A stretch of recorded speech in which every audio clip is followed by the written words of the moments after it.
Some people feel that in 2023, the Clippers, with the return of Kawhi Leonard, would overtake the Warriors in the West. Some other people feel that, should the Warriors meet the Milwaukee Bucks in the finals, that Giannis would get his second championship and second finals MVP. Well, I'm here to tell you all that while it's great to think positive, the two previous takes are just no, no, and no.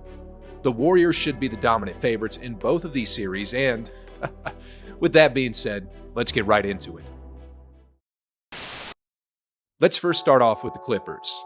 Steve Ballmer may be the richest NBA owner ever in the history of the league, and while he's broken the Clippers' second-round curse, here's why they'll ultimately fall to Golden State in a 7-game series. I'm going to start this with Kawhi Leonard. He may have won the Defensive Player of the Year award twice, but those were in 2015 and 2016, which was like 7 years ago. He's now 31 years old, which isn't that old, but the thing is, he's coming off a torn ACL. He's not going to be the same defensive stopper he once used to be, and that's that. Now, let's talk about his offense. If you just look at his statistics and what he produces on the box score, the man is a beast. I mean, in the last regular season he played in, the man averaged about 25 points on nearly 50, 40, and 90 shooting splits. Then in the playoffs, he brought that to 30 points a game and again on very efficient shooting numbers. He's a cyborg with no emotions and a weird laugh, but he's a great player. I ain't taking anything away from him, but the thing is, the Warriors have Andrew Wiggins. We all just saw him shut down Jason Tatum in the finals, and you can bet he'll do the same with Kawhi. If you don't believe me, then just look at the historical facts.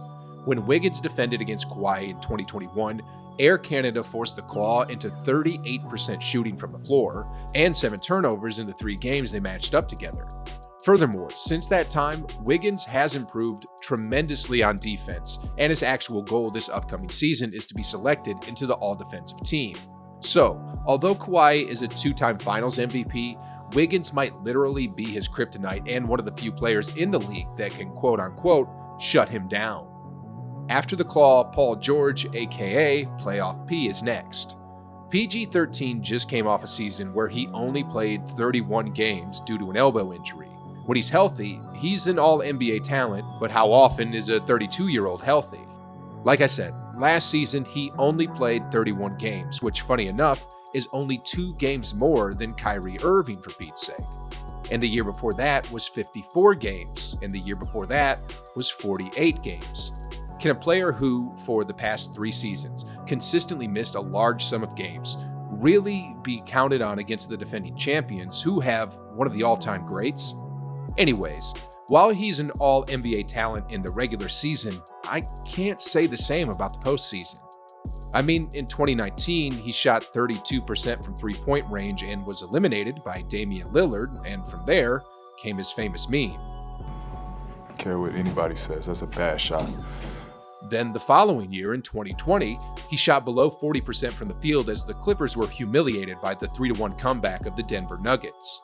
Then in 2021, while he did shoot a bit better than his previous playoff seasons, 44.1% from the field and 33.6% from three-point range just isn't going to cut it, especially against a team like the Warriors.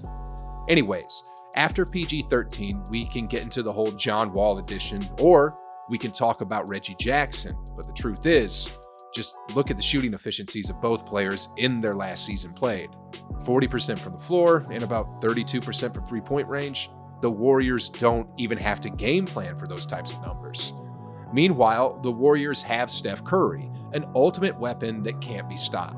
I mean, the Celtics had the number 2 rated defense last year in the regular season, and they had Marcus Smart, the reigning defensive player of the year. And yet, Steph Curry tore them apart in the finals as he averaged 31 points on 48% shooting from the field and about 44% from three-point range. I could get into the lack of leadership as well of Kawhi and George, or I can get into the rest of the Warriors like Jordan Poole, Klay Thompson, but I think we get the picture now. The Warriors have an answer for what the Clippers can throw at them, but the vice versa of that can't be said. I predict the Warriors would win this series in 5 games. Next off, we have the Bucks. Giannis Antetokounmpo is thought of by many as the best player currently in the league, but I'm not quite convinced. I mean, his 2021 championship has a slight asterisk to it. Here's what I mean. In the first round, they went against a Miami Heat team that was just completely battered up. What I mean by that is in 2020, the Heat went to the finals and played their last game, which was Game 6 on October 11th.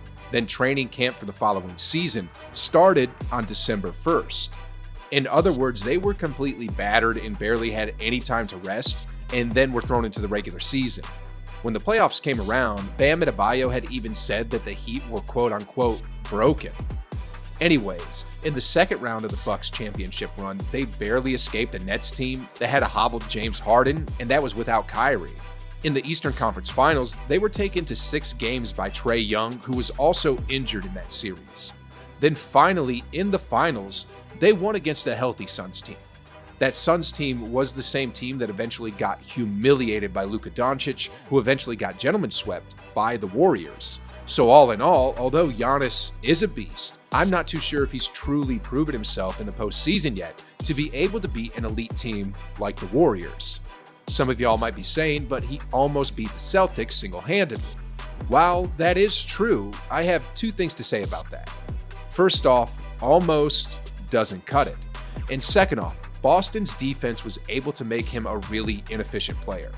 I mean, sure, look, the man averaged nearly 34 points and 15 rebounds a game, but look at his shooting efficiency numbers. About 46 from the field, 25% from three-point range, and 67% at the charity stripe. Against the Warriors, he might even put up some worse shooting percentages as both Wiggins and Draymond will take turns guarding him. And if the Warriors could turn Giannis into a player who puts up big numbers on inefficient numbers, then yeah, it's going to be back-to-back championships for the Warriors. Next off, I want to talk about the defensive strategy of the Bucks. The Milwaukee Bucks are notoriously known to play a ton of drop coverage on defense. I mean, from what we've seen, they pretty much dare teams to beat them from the outside. And against the Warriors, I don't think that'll go too well. And here's what I mean. This is from the 7-game series against the Celtics, where they lost. Here's Jason Tatum. Look how open he is after Horford sets the screen.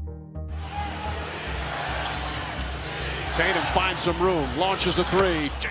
The same thing happened here. Here's Tatum. Again, Horford is going to set the screen, and just look how open he is. Early too. And Holiday with, again, that great defense coming up with the steal. Tatum. This is literally how the Celtics beat them. I mean, literally half of Boston's shot attempts came from beyond the arc. Sheesh, guys. Steph Curry, Jordan Poole, and Klay Thompson are going to have an all-you-can-eat fest against the Bucks with the type of defensive drop coverage that they employ, and on top of that, their head coach, Mike Budenholzer, is notoriously known to not make much adjustments, especially in the postseason. Anyways, I want to pivot here a bit. So far, against both the Clippers and the Bucks, the Warriors have an answer, it seems, for their best weapons. Then, on the other end of the spectrum, they don't have any answers for Steph Curry and, quite possibly, Klay Thompson and Jordan Poole as well. Then, to further add to this, the Warriors have 3 secret weapons that may prove to be a huge problem to both teams: James Wiseman, Jonathan Kuminga, and Moses Moody. If Wiseman could just play like Evan Mobley did in his rookie season, then that's going to open up another offensive element for the Clippers and the Bucks to have to defend against. And if Jonathan Kuminga could just hit his open threes and free throws at an efficient clip, then he'll be the ultimate weapon coming off the bench for the Warriors. I mean, he's basically like a mini Giannis.